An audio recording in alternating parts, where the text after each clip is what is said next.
Ce programme est financé par les amis et partenaires du ministère de Joyce Meyer. Ne vous plaignez pas d'être endetté si vous dépensez trop. À quoi ça sert de se plaindre de quelque chose si nous ne voulons rien faire pour le changer? Savez-vous combien de nos problèmes nous pourrions résoudre si nous le voulions?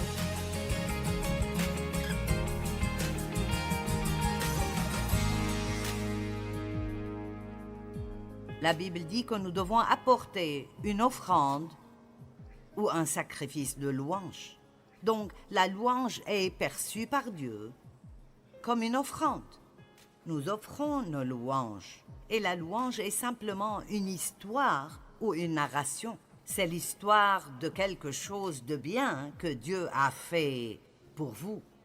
Alors, quand vous vous réunissez, que direz-vous de parler des bonnes choses que Dieu fait au lieu de simplement... Combien d'entre vous en ont vraiment marre d'entendre tout le monde se plaindre à propos de tout?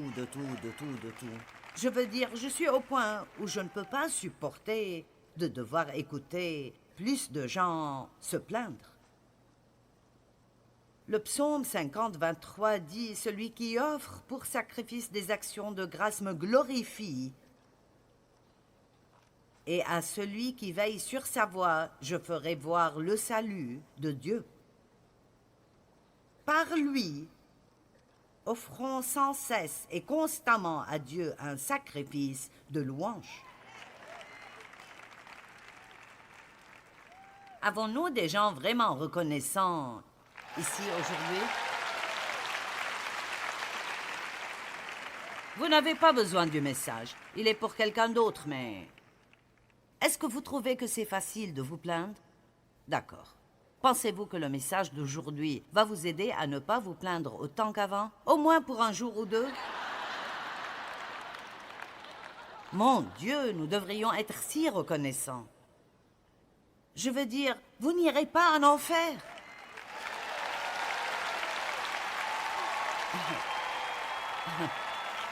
Pensez-y. Vous vivrez pour l'éternité. Waouh! Et dans la présence de Dieu. N'est-ce pas merveilleux? D'accord, se plaindre est un péché. Nombre 21, 4 à 7. Les Israélites. Il leur a fallu 40 ans pour faire un voyage de 11 jours, n'est-ce pas?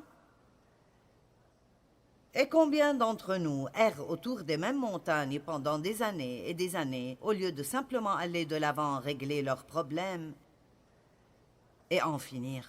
Amen. Je suis fatiguée de prendre du poids facilement. Mon métabolisme est si lent. Je souhaiterais être l'une de ces personnes qui pourraient manger tout ce qu'elles veulent. Eh bien, vous ne l'êtes pas.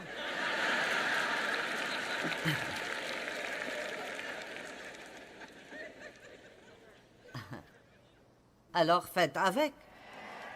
Amen. Vous savez, nous devons juste... Vous savez, je veux dire, il n'y a aucun intérêt à se plaindre. Je dois voyager tout le temps dans le ministère et je suis fatiguée de faire mes bagages et d'être dans des hôtels et nanana. Si je veux faire cela... Allez, arrêtons de nous plaindre concernant ce que nous choisissons de faire. Parce que quoi que vous choisissiez de faire, il y aura là une bonne partie et une partie que vous n'aimerez pas. Tout comprend des privilèges et des avantages, mais il y a aussi des épreuves et des tribulations. Amen. Si vous pensez que c'est difficile d'être célibataire, attendez de vous marier.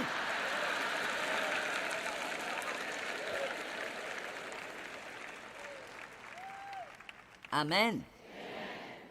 Si vous êtes célibataire, vous pouvez vous arrêter et manger quelque chose sans demander à personne. Vous pouvez aller où vous voulez aller et faire tout ce que vous voulez faire. Maintenant, j'aime être mariée, mais je dis que vous pouvez grogner parce que vous êtes célibataire, mais lorsque vous serez marié, vous grognerez à ce sujet aussi. Amen. Oh, wow! C'est le 3e message depuis que nous avons commencé hier soir. Maintenant, je peux juste vous dire tout ce que je veux.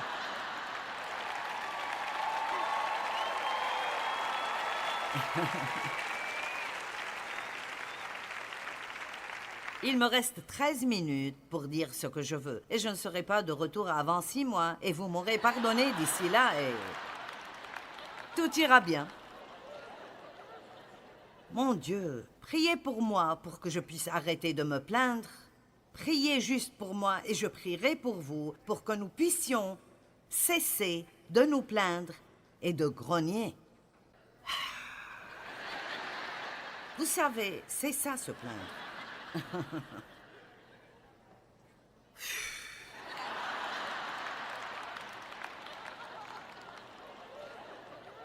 Est-ce que vous faites cela?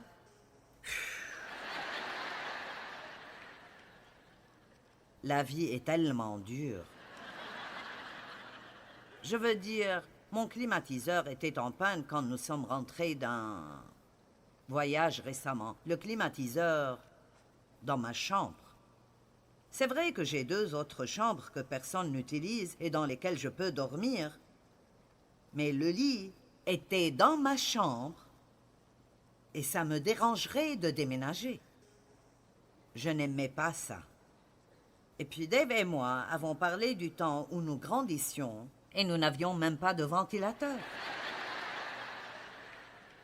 Allez, vous pouvez vous mettre dans une mauvaise humeur, mais vous pouvez aussi vous en sortir. Nombre 21.4. Ils partirent de la montagne dehors par le chemin de la mer Rouge pour contourner le pays d'Édom. Le peuple s'impatienta en route et parla contre Dieu et contre Moïse. Pourquoi nous avez-vous fait monter hors d'Égypte? Car il n'y a point de pain et il n'y a point d'eau. Et notre âme est dégoûtée de cette misérable nourriture, cette manne légère sans valeur. Alors l'Éternel envoya contre le peuple des serpents brûlants. Ils mordirent le peuple, et il mourut beaucoup de gens en Israël, 23 000. Et ils ont eu une révélation. Imaginez cela. Le peuple vint à Moïse et dit « Nous avons péché. »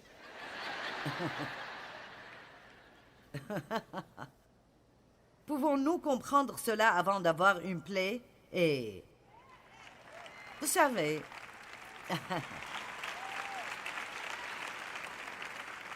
vivez dans une maison pleine de gratitude et d'appréciation. Allez, appréciez ce que vous avez. Appréciez les gens dans votre vie. Ne voyez pas juste tout ce que vous pouvez trouver de mal en eux. Appréciez-les. Je me plaignais un peu ce matin. Je ne veux pas dire cela comme j'enseignais sur ne pas nous plaindre, mais... Mon mari aime bien me coiffer. Pas toute la procédure, mais vous savez. Mais j'ai un épi juste ici dans mes cheveux qui aime tourner comme il veut. Et donc, c'est une corvée, vous savez, de faire que tout aille là où il faut pour que je n'ai pas une raie à l'arrière de ma tête. Et alors... Dave dit toujours, je vérifie tes cheveux. Il est une personne vraiment patiente et moi, je préférerais plutôt les faire et en finir. Et alors il prend ce petit peigne, un tout petit peigne, et il s'assure de chaque cheveu. Il les tire dans la bonne direction et puis bien sûr à ce moment-là, je m'énerve. Et je me dis, d'accord, c'est assez bien. Et il dit, ne bouge pas. Oh.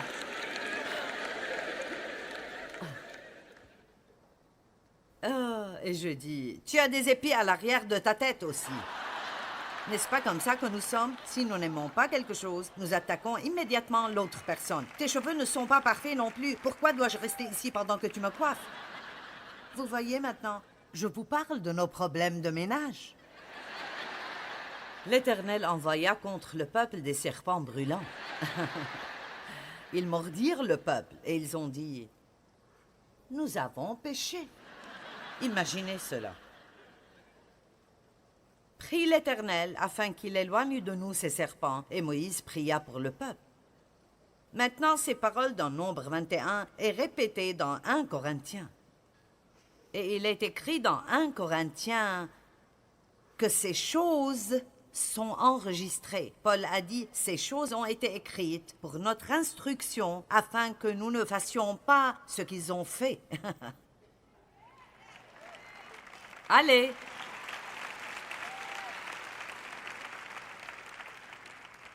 Donc il est écrit que nous ne devrions pas tenter le Seigneur. Alors, finissons-en ici avec quelques questions. Êtes-vous content la plupart du temps? Évidemment, les personnes qui le sont n'hésitent pas à dire oui. Mais je n'ai pas entendu un non. Et j'en suis sûre, il y en a ici. Paul a dit, « J'ai appris à être satisfait. » Il n'a pas dit qu'il a commencé comme ça. Il l'a appris. Et vous savez, je pense que l'une des façons dont nous apprenons cela est que c'est absolument inutile de se plaindre. Nous obtenons des réponses de Dieu en priant, pas en nous plaignant. Et quand nous prions et puis nous nous plaignons, ce que nous faisons, vous savez, nous prions le matin, « Mon Dieu, aide-moi, aide-moi, aide-moi, aide-moi, mon Dieu. » Puis nous allons nous plaindre concernant tout ce pourquoi nous avions juste prié ce matin-là. Êtes-vous une personne très difficile? Au moins une personne Harry. Mes employés préférés sont ceux qui ne sont pas difficiles. Ils viennent travailler, ils arrivent à l'heure, ils font leur travail, ils vont déjeuner, ils reviennent à l'heure. Ils font leur travail, ils suivent les directives, ils rentrent chez eux, ils reviennent le lendemain, ils le font encore. J'aime les gens qui n'ont pas toujours quelque chose d'autre qu'ils doivent avoir pour être heureux. Quelqu'un pourrait-il louer Dieu?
Vous n'aimerez pas cela, mais je le lirai. Luc 3, 14. Des soldats lui demandèrent à Jésus, « Et nous, que devons-nous faire ?» Il leur répondit, « Ne commettez ni extorsion, ni fraude envers personne, et contentez-vous de votre solde. » Je pense que c'était le même gars qui avait ri avant. Il y a une personne entre ces milliers qui pense que je suis drôle. Maintenant, Jacques 5, 9 dit « Ne vous plaignez pas les uns des autres. » Est-ce que ça vous a fait mal? Ne vous plaignez pas les uns des autres afin que vous ne soyez pas jugés. Ne vous plaignez pas, c'est juste un cadeau que je vous donne. Ne vous plaignez pas de quelque chose si vous ne voulez rien faire pour le changer. Comme votre emploi du temps. Dieu m'a dit une fois, tu as fait ton horaire, si tu ne l'aimes pas, change-le. Si vous pensez que vous êtes trop occupé, dites non à certaines choses. Ne vous plaignez pas d'être fatigué si vous ne réajustez pas votre vie pour pouvoir vous reposer.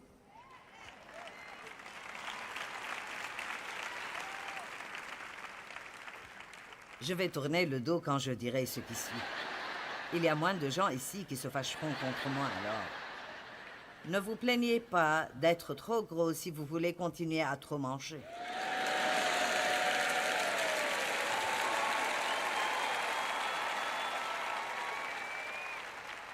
Encore 4 minutes et je m'en vais.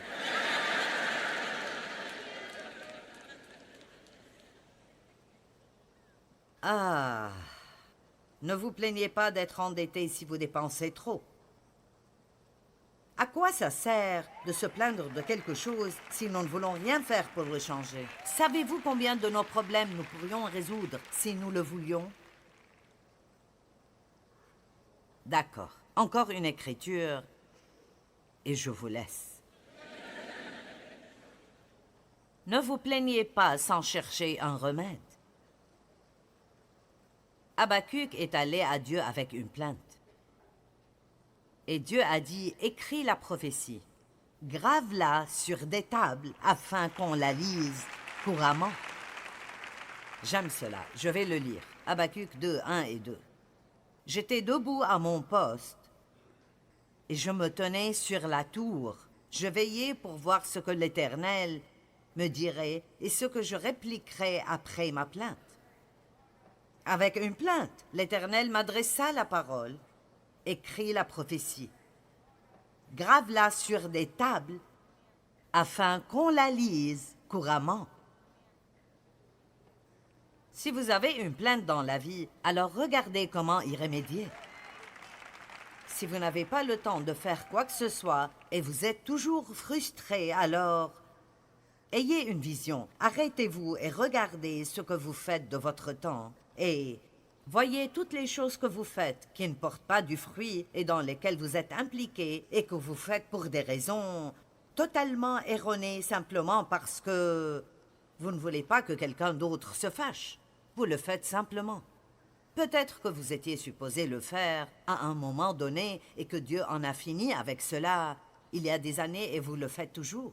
Si le cheval est mort depuis 10 ans, il est temps de descendre. Vous savez, ne vous contentez pas d'essayer de faire la même chose encore et encore. Si ça ne fonctionne pas, ayez une vision. Si vous êtes endetté et sous beaucoup de pression, déterminez comment payer les factures. Voyez ce que vous pouvez vivre sans, pendant un certain temps, de sorte à mettre de l'argent de côté et vous libérer de vos dettes. Ne restez pas endetté et à vous plaindre tout le temps. Amen. Donc ne vous plaignez pas si vous n'avez pas la vision pour y remédier. Dieu veut que nous soyons tous heureux. Néhémie s'est plaint à cause du mur effondré, alors il a eu une vision et un plan pour les réparer. Martin Luther King se plaignait du racisme et il a envisagé d'y mettre fin. Allez!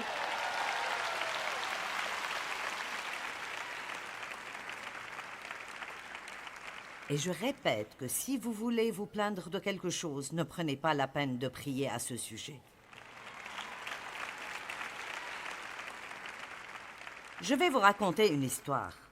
Un groupe de pasteurs que je connais est allé pêcher au large de la côte. Une pêche de nuit dans l'océan au large de la Californie.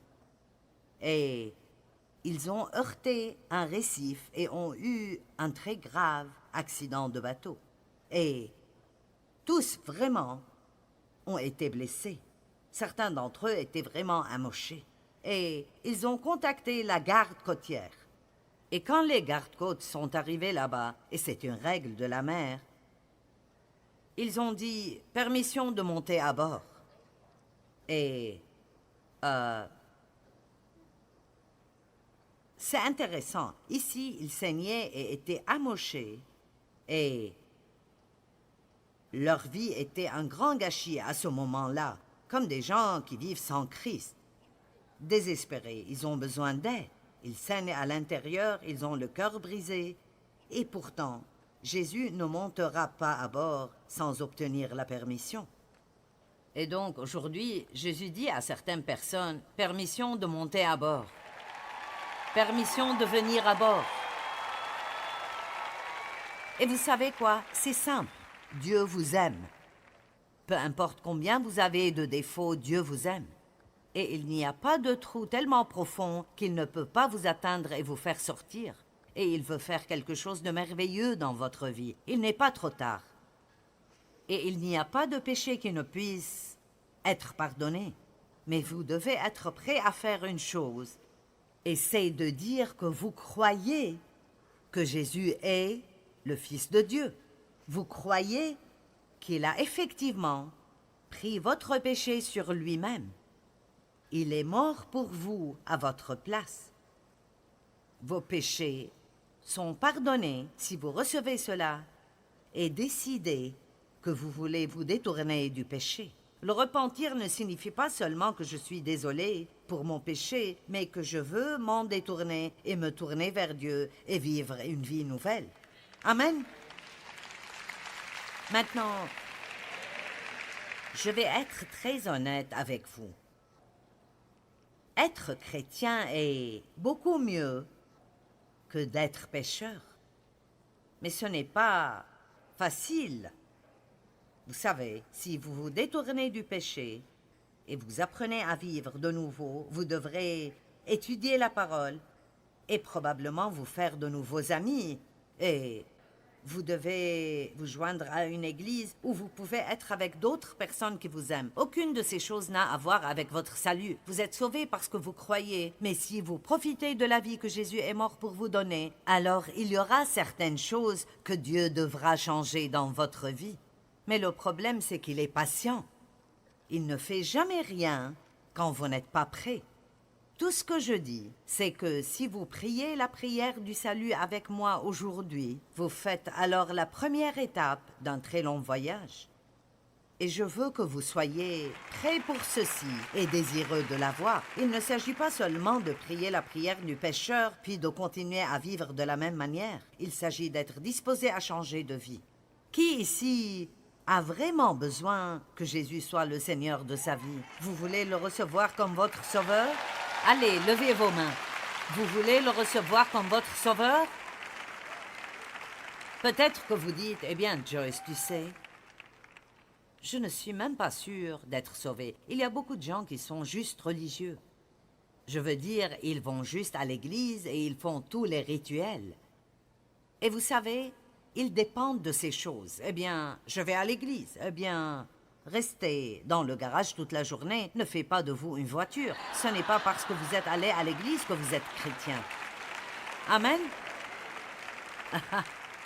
Je veux dire, la chrétienté est d'ouvrir votre vie et de dire « Je suis un pécheur, j'ai besoin de toi, viens vivre en moi et fais de moi ce que tu veux que je sois. » Si vous voulez que je prie avec vous, je vais vous demander de vous lever là où vous êtes. Nous n'allons pas vous faire venir devant, juste levez-vous. Allez, si vous êtes sérieux, alors levez-vous. Amen, amen. D'accord. Allez, partout. Sur ces balcons, c'est bien. Partout.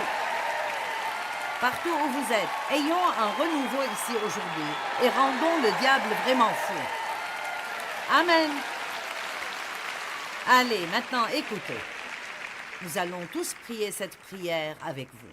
Et je vous ai demandé de vous lever parce que si vous ne prenez pas position ici, vous ne le ferez pas dans le monde. Donc, j'aime demander aux gens de le faire parce que c'est comme si vous disiez que vous êtes sérieux à ce sujet. Alors, prions. Père Dieu, je t'aime. Jésus, je crois en toi. Je crois que tu es mort pour moi.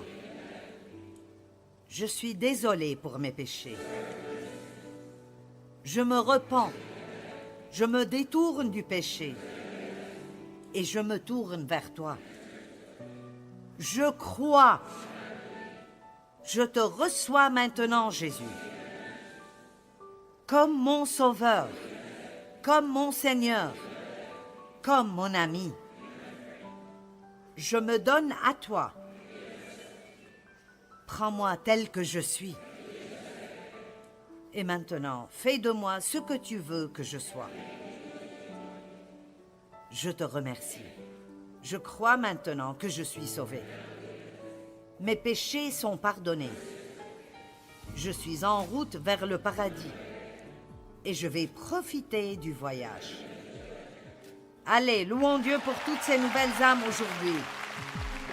Amen. Se plaindre peut certainement rendre nos prières inefficaces. Au lieu de cela, nous devons être reconnaissants pour les bonnes choses que Dieu a apportées dans nos vies.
Est-ce que vous savez que les limites peuvent vous aider à mener une vie meilleure et beaucoup plus paisible? Découvrez comment les limites apportent la liberté d'en jouir de la vie de tous les jours.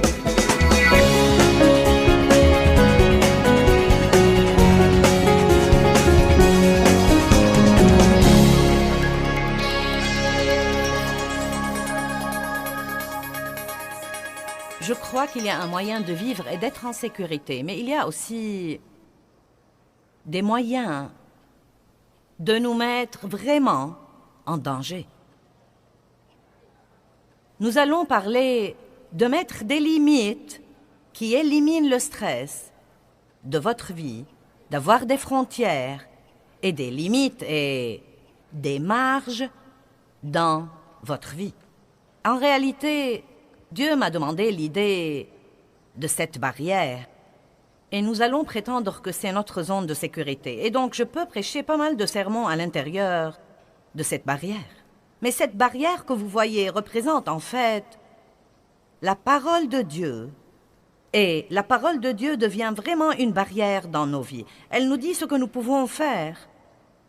Et être en sécurité est ce que nous ferions mieux de ne pas faire pour ne pas nous mettre en danger. Et un des petits exemples que je vais utiliser ce week-end est que, vous savez, beaucoup de personnes sont exaspérées parce que le chien de leur voisin vient salir leur jardin et ils rouspètent toujours contre le chien et contre leur voisin. Mais la vérité est que s'ils avaient mis une bonne barrière,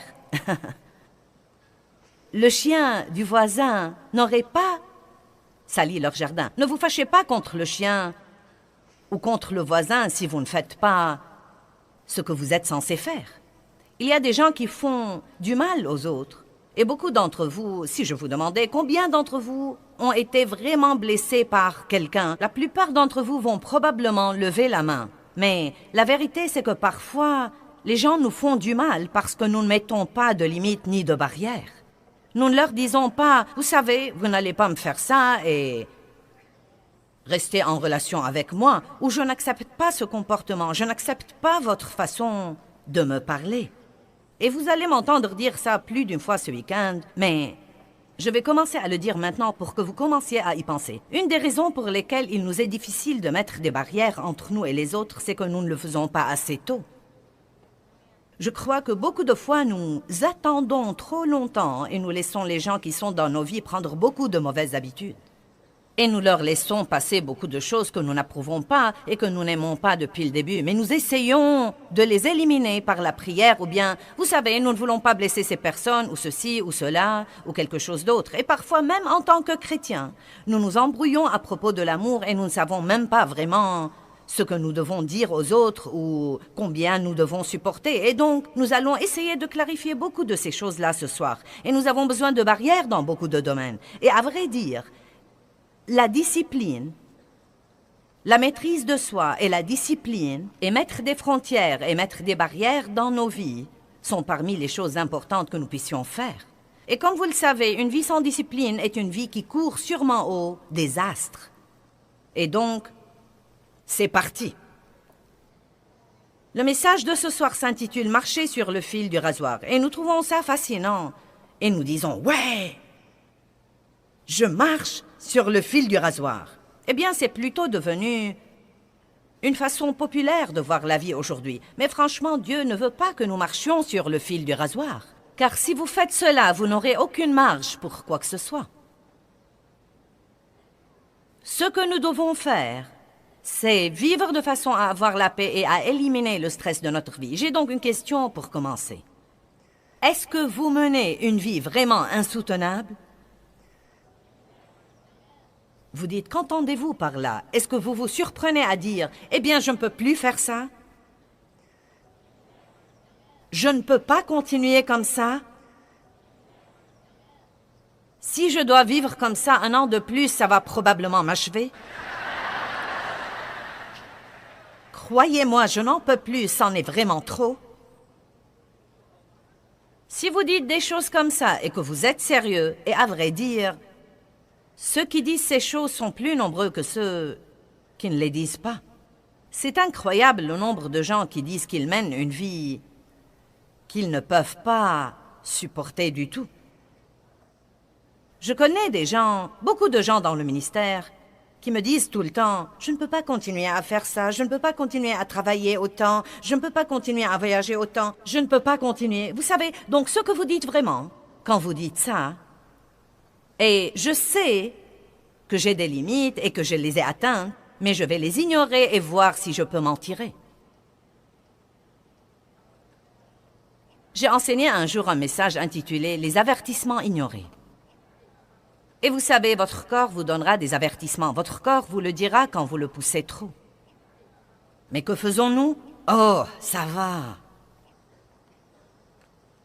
Les gens avec qui vous êtes en relation vous donnent des avertissements. Quand ils commencent à vous dire « Je sens que je ne te vois jamais. J'ai l'impression, quand on est ensemble, que tu ne m'écoutes vraiment pas. J'ai l'impression que tu n'as jamais de temps pour moi. Tu es toujours en retard chaque fois que nous sommes censés faire quelque chose. » Les gens vous donnent des avertissements. Ils vous font savoir qu'ils ne sont pas heureux. Mais combien de gens font quelque chose pour améliorer leur relation avant que ce ne soit vraiment trop tard? Amen? Si vous savez que vous menez une vie insoutenable, je veux vous suggérer de prendre la décision dans ces 3 jours à venir de ne pas remettre le changement à 1 an, ou à 2, ou 3, ou 4, ou 5 plus tard, ou jusqu'à ce que vous ayez une dépression nerveuse, ou une crise cardiaque, ou que vous perdiez tous ceux qui sont dans votre vie. Mais vous devez faire les changements que vous devez faire pour mener le genre de vie que vous croyez que Dieu veut que vous ayez. Et la vie qu'il veut que vous ayez doit être une vie paisible et vraiment puissante. Jésus a dit « Je vous laisse ma paix ». Nous ne sommes pas censés être tout le temps stressés et frustrés et sur le point de craquer en essayant de survivre jour après jour. Allons maintenant à Nombre chapitre 11 à partir du verset 10. Ça a l'air de quelque chose dont vous avez besoin?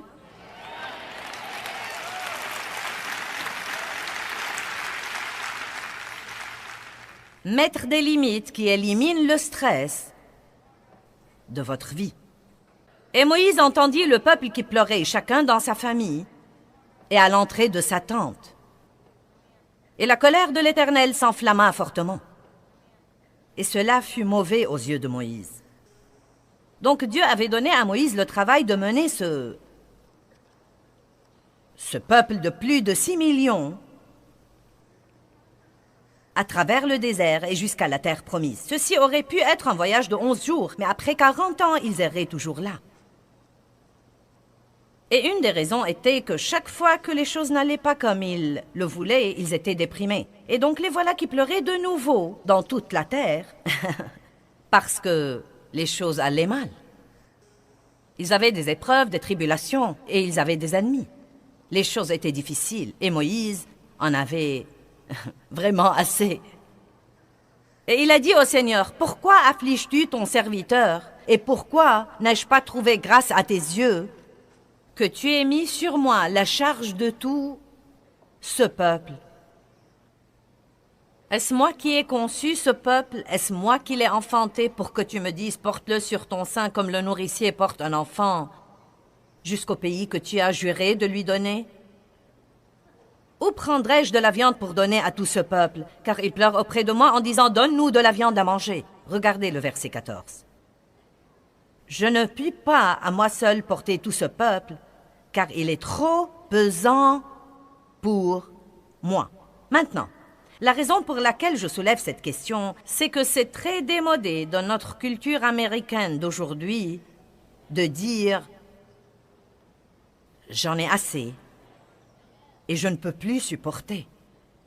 Je crois que beaucoup de fois, malgré tout ce que nous faisons, nous croyons que nous devons être capables de faire tout et nous regardons tous les autres qui semblent pouvoir faire tant de choses en même temps. Et vous savez, la dame qui peut travailler à plein temps et élever 5 enfants et gérer sa maison et être dans le comité d'école et être dans le comité d'église.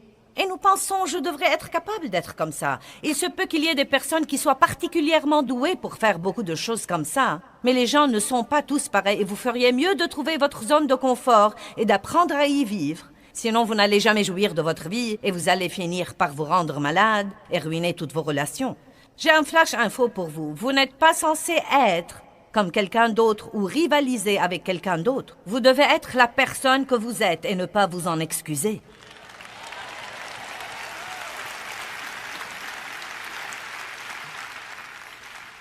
Il n'y a pas de mal à dire « j'ai atteint ma limite ».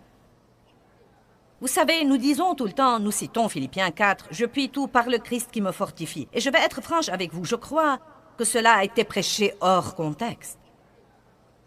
La vérité est que je peux faire toutes les choses que Dieu me donne à faire par le Christ qui me fortifie. Et Paul parle en réalité des épreuves et des tribulations, des moments où tout va très bien et des moments où tout ne va pas très bien. Et il dit, « Je puis tout par le Christ qui me fortifie ». Car la Bible nous promet que, quel que soit ce qui vient contre nous, Dieu va nous donner la capacité de le supporter et il va nous montrer le moyen d'en sortir. Mais nous utilisons ce verset pour dire que nous pouvons avoir 3 emplois et faire ceci et faire cela et faire ceci et cela et quelque chose d'autre sans jamais nous reposer et sans jamais dormir et en maltraitant notre corps. Je puis tout par le Christ qui me fortifie. Et vous savez, chaque fois que vous prenez la parole de Dieu hors contexte, ça va créer des problèmes dans votre vie. Maintenant, je ne suis pas une personne qui abandonne. Je fais des séminaires au sujet de ne jamais abandonner et je crois qu'une des raisons pour lesquelles je suis toujours là aujourd'hui, c'est que j'avais cette détermination obstinée de ne pas abandonner. Mais je dois cependant vous dire que vous ne pouvez pas aller au-delà de ce que Dieu vous a appelé à faire. Et vous ne pouvez pas aller au-delà de la grâce de Dieu sur votre vie. Et si ce que vous faites est la volonté de Dieu, il devrait y avoir la grâce, c'est-à-dire sa puissance qui vous permet toujours de le faire facilement et en ayant toujours la joie. Nous ne sommes pas censés lutter avec tout ce que nous faisons. Et tout n'est pas censé être dur et nous ne sommes pas censés toujours nous pousser. Il y a un temps pour se pousser et il y a un temps, vous savez, pour s'avancer. Mais tant de gens vivent comme ça parce qu'ils essayent de se maintenir au niveau d'une certaine idée que nous avons aujourd'hui dans notre société ainsi que dans notre culture et qui tue en réalité la plupart des gens. Amen? Vous êtes tous comme...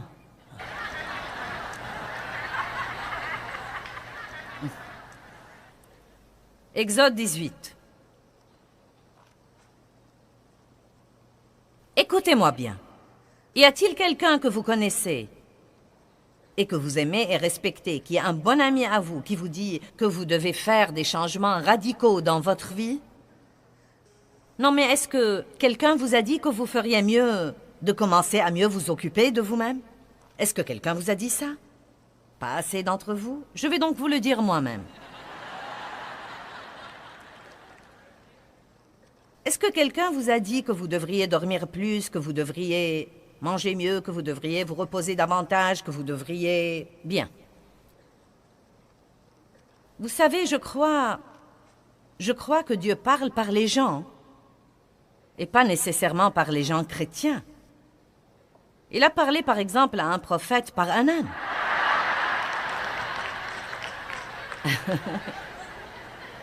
Amen.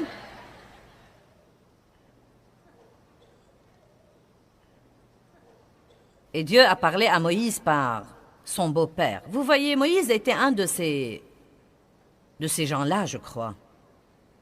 Les gens du type leader fort qui veulent faire le tout, qui prennent leurs responsabilités très au sérieux. Je suis comme ça. Si vous me donnez la responsabilité de faire quelque chose, non mais si c'est humainement possible de le faire comme il faut, j'essaye de le faire. Je suis une fanat de faire mon devoir et de faire ce que je promets de faire. Et ce sont de bonnes qualités et de bons traits de caractère.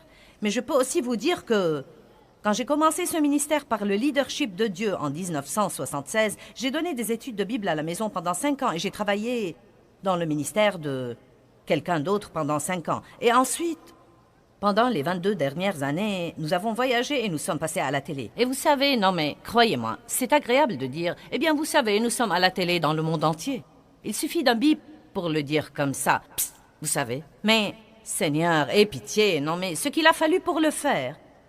Non mais l'effort et le travail et la foi et le jugement et les critiques et les malentendus, vous savez, toutes ces choses différentes. Et vous savez, j'ai dû bien apprendre à laisser Dieu être Dieu et à ne pas essayer de faire que les choses se produisent en dehors de leur timing. Et toutes les choses que vous traversez vous aussi.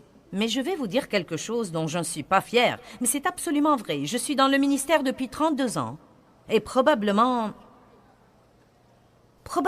les 20 premières années où j'étais dans le ministère, je me sentais mal fichue physiquement la plupart du temps. Et je courais chez les médecins, et j'essayais ceci et cela, et je prenais toutes les pilules et les vitamines et tous les trucs naturels qui me tombaient sous la main. Et les médecins me disaient parfois, « Eh bien, tu sais, c'est juste le stress. » Un médecin, j'étais chez lui durant 5 minutes et il m'a dit, « Tu es une personne plutôt intense, n'est-ce pas? »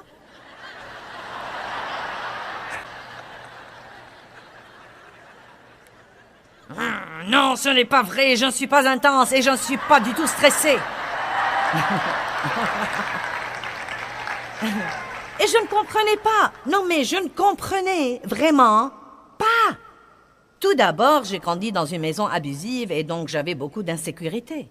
Je ne me suis pas rendu compte que bien que Dieu m'ait appelé au ministère, j'avais toujours quelques mauvais motifs et quelques mauvaises façons de penser parce que je tirais mon estime et je tirais ma valeur de ce que je faisais. Et Dieu ne veut pas que vous tiriez votre estime et votre valeur de ce que vous faites. Il veut que vous sachiez qui vous êtes en lui et ensuite ce que vous le faites pour lui, avec sa grâce et son aide dans votre vie. Et ensuite, vous pouvez en jouir. Et donc, vous savez, les médecins me disaient tout le temps, « Eh bien, tu sais, ton problème est le stress. » Et je leur disais, « Ce n'est pas le stress !» Non, mais cela m'exaspérait parce que je ne savais même pas. Je croyais que le stress voulait dire que je ne savais pas m'y prendre avec la vie. Je voyais que le stress voulait dire que, vous savez, que vous n'aimez pas ce que vous faites. Et je leur disais, j'aime ce que je fais. Je fais ce que je suis appelée à faire. Ne me dites pas que je ne sais pas m'y prendre avec la vie. Vous devriez voir tout ce que je fais.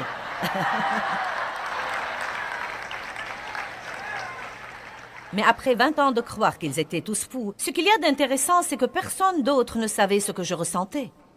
J'ai juste continué à me pousser, à m'avancer. Non, mais je voyageais et je faisais des réunions et... Non, mais vous savez, nous faisons environ 13 conférences par an ici aux États-Unis et nous allons à l'étranger 3 fois par an. Et je fais des séminaires et d'autres choses comme ça et beaucoup de télé. Mais il y a eu un temps où je faisais 36 conférences par an, c'est-à-dire que je faisais 3 conférences tous les mois. Maintenant, vous savez quoi? C'était idiot. Non, mais la seule chose que je peux dire, c'est que c'était vraiment idiot. Et ensuite, entre ces choses-là, je faisais des séminaires. Vous savez, j'y repense et je me dis... Si ce n'était la miséricorde de Dieu, je serais morte. Vous savez, mon cœur était juste. Mais bien que votre cœur soit juste, vous ne pouvez pas violer les lois spirituelles de Dieu et ses lois de santé et ses lois de repos et ne pas payer le prix.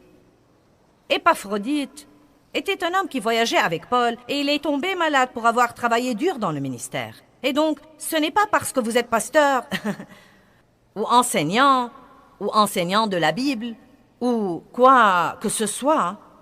Vous devez donc toujours vivre selon les directives de la parole de Dieu si vous voulez vivre en sécurité. Et je crois personnellement que nous n'avons pas idée dans ce pays à quel point notre vie est déséquilibrée. Croyez-moi, quand vous allez dans d'autres pays du monde, les gens vivent à un rythme beaucoup plus lent et, vous savez, ils prennent de petites sommes, ils font la sieste l'après-midi.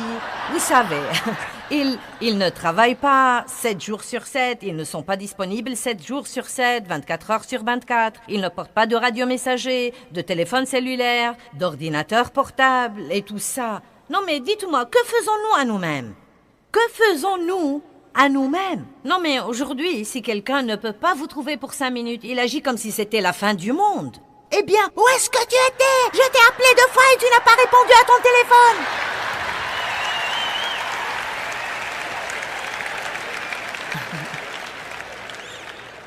Mais voilà la chose que je veux vous dire.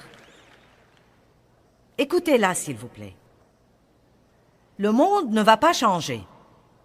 Le diable ne va pas changer. Vous n'êtes pas sûr que les autres personnes dans votre vie vont changer. Il n'y a donc qu'un seul choix que vous avez. Si vous voulez que quoi que ce soit change, vous devez vous-même le changer.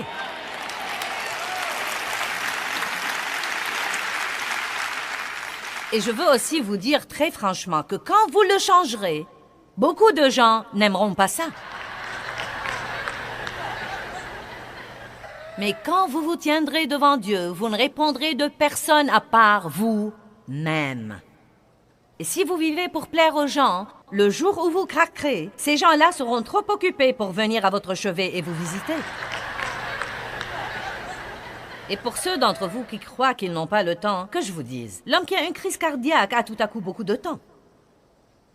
Et pour ceux d'entre vous qui consacrent chaque heure de leur journée à essayer de gagner plus d'argent et de posséder plus de trucs, et vous travaillez beaucoup trop et vous vous laissez entraîner dans ce système fou, quand vous serez sur votre lit de mort, vous n'allez pas demander votre solde bancaire. Ça ne va pas vous intéresser, vous allez vouloir votre famille, vos amis, et si vous ne prenez pas le temps de nouer des relations maintenant, écoutez-moi bien, vous ne pouvez pas avoir de bonnes relations sans investir un temps de qualité. J'ai entendu ça et je l'ai trouvé très intéressant. Écoutez ça.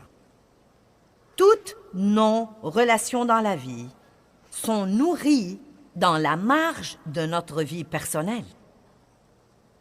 Et votre marge est le temps que vous avez entre vos différentes activités.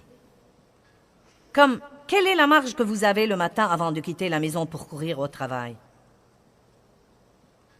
Quelle est la marge que vous laissez entre les rendez-vous? Quelle est la marge que vous laissez pour pouvoir vraiment passer un temps de qualité avec votre famille pendant la soirée? Combien de gens aujourd'hui ont des repas de famille? On n'en entend plus parler.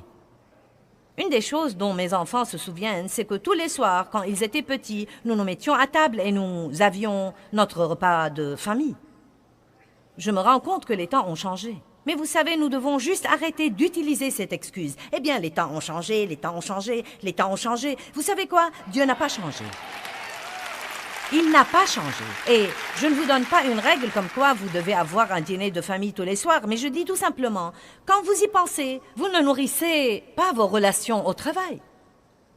Vous ne nourrissez pas vos relations quand vous courez d'un rendez-vous à l'autre. Donc le seul temps que nous avons vraiment dans notre vie pour bâtir et nourrir et cultiver nos relations, c'est dans les marges de notre vie. Et c'est désolant que tant de gens n'ont aucune marge. Nous courons d'une chose à une autre, à une autre, à une autre, à une autre, à une autre. Et ensuite, quand nous sommes avec les personnes que nous aimons, nous sommes si stressés que nous rouspétons contre tout le monde. Je prêche bien, vous feriez donc aussi bien de m'applaudir.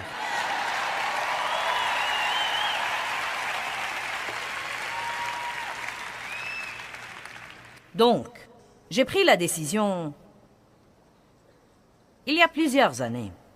Il y a 12 ans, car j'étais malade pour 20 ans et j'enseigne depuis 32 ans. Eh bien, j'ai pris la décision de jouir vraiment de ma vie. Cela me tenait tellement à cœur que j'ai changé le nom du ministère. Car Jésus a dit, « Je suis venu afin que vous ayez la vie et que vous en jouissiez et que vous l'ayez abondamment, complètement jusqu'au débordement. Et puisque Jésus est mort pour moi, pour que j'aie la vie et pour que je jouisse de ma vie, je ne vais plus laisser le diable me la voler. »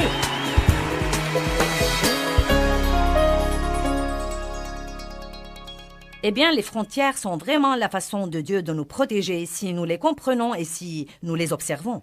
Et je veux vous enseigner tout ce que je peux vous enseigner sur les frontières et sur la vie dans ce que j'appelle la zone de sécurité.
De la vie.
khắp phương trời vẫn nhớ tới quê hương. Người về đây thăm làng trù quê mẹ và làng sen quê cha, xúc động bồi hồi người rơi giọt lệ. Thương mái nhà tranh, thương đất mẹ